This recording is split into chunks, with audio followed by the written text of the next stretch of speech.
I'm Mohammed Abdrabo. I work at the Institute of Graduate Studies and Research at the University of Alexandria in Egypt. And the project is about establishing a center for research on adaptation to climate change.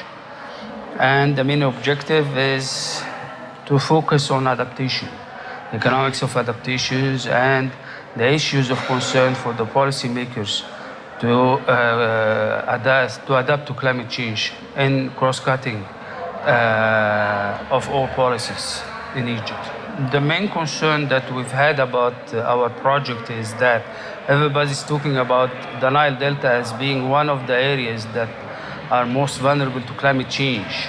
But when we started, there were a lot of gaps concerning research in that respect in different disciplines, and also because the policymakers did not have the right sort of concepts and ideas about climate change and what will happen to the Nile Delta. And we had to go in different ways to tackle this challenge.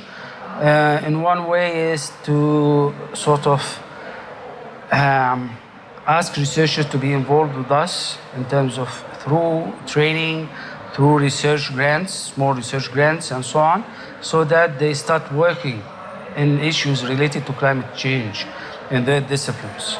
That's one thing. The second was that to get in touch with the policymakers so that we don't come up with our own agenda and research questions, but actually to get some feedback from the policymakers. So it was like a demand-driven or a need-driven work. And I believe that's helping us to overcome part of this challenge.